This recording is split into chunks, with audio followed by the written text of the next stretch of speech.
Differentiation के इस question को रीड करते हैं। Let function x be a real differentiable function such that function 0 equal to 1। यानी फंक्शन 0 की वैल्यू क्या है, 1 के बराबर दिया और फंक्शन x कैसा है, डिफरेंशिएबल फंक्शन है। अब इसमें फंक्शन x प्लस वाई की इक्वेशन दी है।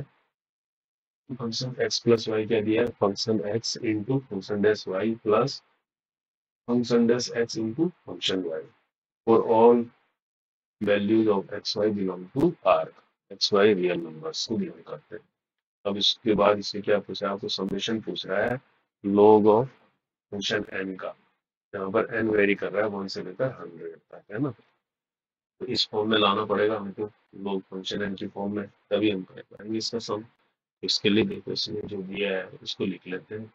सबसे पहले तो इसने दिया है फंक्शन 0 की वैल्यू आपको 1 दी है, और फंक्शन x प्लस वाई जो दिया है ये है function x into function dash y, और फिर है plus function dash x into function of y, ऐसे दिया। और फंक्शन 0 1 दिया है, इसको कैसे यूज करेंगे, तो x को भी 0 रखेंगे और y को भी 0 रखेंगे, तो यहाँ से क्या हो जाएगा, फंक्शन 0 बन जाएगा। तब हम इस 0 को यूज कर पाएंगे, यहाँ पर भी 0 हो जाएगा और फंक्शन डैश 0 बन जाएगा, फंक्शन डैश भी 0 हो जाएगा और फंक्शन भी 0 हो जाएगा। तो फंक्शन 0 की जगह 1 रख देंगे, यहाँ पर 1 आ जाएगा, यहाँ पर 1 से मल्टीप्लाई होगा फंक्शन डैश 0 बचेगा, यहाँ भी 1 से मल्टीप्लाई होगा फंक्शन डैश 0 बचेगा। यानी ये क्या हो जाएगा, 2 टाइम्स फंक्शन डैश 0 हो गया। इसका मतलब फंक्शन डैश 0 जो है आपको मिलेगा 1/2। यहाँ से दो चीजें निकल, फंक्शन 0 1 आ गया, फंक्शन डैश 0 1/2 आ गया। अब देखो इसको हमने log की फॉर्म में लाना है, तो अब क्या करो इस फंक्शन में, यानी जो ये इक्वेशन है ना, इक्वेशन 1 में किसी एक को x या y, किसी एक को 0 रख दो। मान लीजिए हम क्या करते हैं, x इक्वल टू या y इज इक्वल टू, किसी एक को 0 रखते हैं, x इक्वल टू 0 रख देते हैं।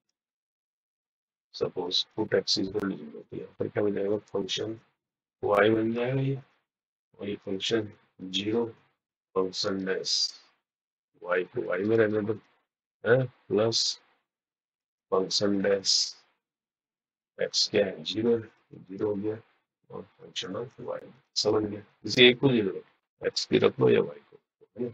तो आपको एक फॉर्म मिल जाएगी। तो यहाँ पर क्या हो गया, फंक्शन y की फॉर्म में हमें क्या मिला, फंक्शन 0 की वैल्यू क्या हमारे पास 1 है, फिर फंक्शन डैश y रहेगा, और फंक्शन डैश 0 क्या है 1/2 है, तो 1/2 फंक्शन ऑफ y। ये समझ रहे हो आप। अब आपको देखो क्या मिलेगा, इस तरफ आ जाएगा 1 अपॉन फंक्शन y, तो ये क्या हो जाएगा 1 अपॉन फंक्शन ऑफ y मिल जाएगा, इधर मिल जाएगा फंक्शन डैश y।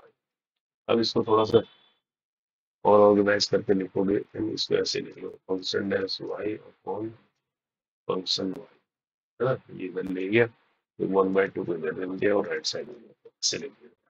अब यहाँ से देखो, अब हम इसको अगर इंटीग्रेट करते हैं बोथ साइड तो क्या मिलता है, यानी ये ऐसा हो गया, देखो जैसे समझो, फंक्शन y अलग से हो गया, इनटू हो गया फंक्शन डैश y, और ये 1/2 ऐसा है। अब इंटीग्रेट करें, इंटीग्रेटिंग बोथ साइड, है ना, तो बेसिक इंटीग्रेशन है। देखो यहाँ पर जब इंटीग्रेट करेंगे तो ये ऐसा होगा, 1 अपॉन फंक्शन ऑफ y को इंटीग्रेट करेंगे फंक्शन डैश y, और यहाँ पर आएगा इंटीग्रेशन करके 1 अपॉन 2, इसके रेस्पेक्ट में y के रेस्पेक्ट में होगा ना, तो dy प्लस ऑफ c, ऐसा हो जाएगा। तो यहाँ से क्या आ जाएगा, फंक्शन डैश के रेस्पेक्ट में वन लोग हो जाएगा, क्योंकि 1 अपॉन एक्स dx जब करते हैं इसका क्या होता है, लोग एक्स होता है इंटीग्रेशन, यही चीज है यहाँ पर फंक्शन वाई का इंटीग्रेशन हो रहा है ना। तो इसके रेस्पेक्ट में तो यहाँ आ जाएगा 1 अपॉन के, इसकी ले लो लोग, लोग बेस में ले लो ई वाई, ये हो जाएगा इसका, और इससे कर जाएगा 1/2 dy का क्या होगा y हो जाएगा, प्लस ऑफ सी क्या होगा, इंटीग्रेट कॉन्स्टेंट आ गया। इंटीग्रेशन कॉन्स्टेंट को निकालने के लिए क्या करेंगे, y को 0 रखेंगे। 8y = 0 पर क्या हो जाएगा, ये log e फंक्शन 0 = 0 प्लस सी। फंक्शन 0 की वैल्यू कितनी है, 1 दे रखी है, 1 हमने निकाला था, दे रखा है इक्वल टू सी। तो यहाँ से सी की वैल्यू कितनी हुई, log 1 की वैल्यू कितनी होती है, 0 होती है ना, log 1 0 होता है। तो सी की वैल्यू कितनी आ गई, 0 आ गई। तो इसका मतलब हमारा सी 0 निकल गया, तो इसको दोबारा से लिख सकते हैं, log e function y = ultimately 1/2 y आ गई। अब आ जाओ अपने क्वेश्चन में। जब ये y के लिए सेटिस्फाइड है, इसका मतलब ये जो है फंक्शन, अगर हम इसको जनरलाइज ऐसे कर सकते हैं, फंक्शन n, तो ये 1/2n होगा, होगा नहीं होगा, ये फॉर्म मिल रही है हमको, इसकी वैल्यू मिल रही 1/2n। अब हम इसको क्या कह रहे हैं, कहाँ से कहाँ तक सम करना है, 1 से लेकर 100 तक। अब ये कह रहा है 1 से लेकर 100 तक, n की वैल्यू 1 से लेकर 100 तक, इसको करें लोग ई फंक्शन ऑफ n को, है ना।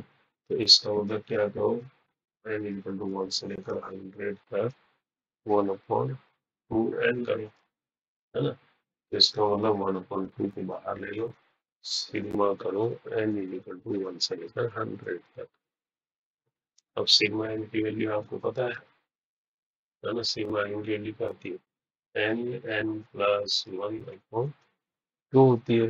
लेकिन कहाँ से कहाँ तक, 1 से लेकर 100 तक है ये, तो n की वैल्यू कितनी रखेंगे, फाइनल 100 रखेंगे, है ना। तो 8 n कहाँ तक जा रहा है, 100 तक, तो इसका आंसर सॉल्व है ना वहाँ पे। तो इस 1/4 आ जाएगा ये, तो यहाँ क्या आ जाएगा इसके अंदर, 100 इंटू 101, तो 0 ये आएगा। तो कहने का मतलब 10100/4। अब इसको करेंगे तो 4 2 जा 8, है ना, 21, 4 5 जा 20, फिर 1, 4 2 जा 8, फिर 5 जा 20, 2 5 2 5 इज द आंसर। तो ये आंसर आ गया आपका 2 5 2 5। तो यानी ए इज द आंसर। तो ये क्वेश्चन इस तरह से होगा, है ना, इस अप्रोच के साथ इसको करेंगे।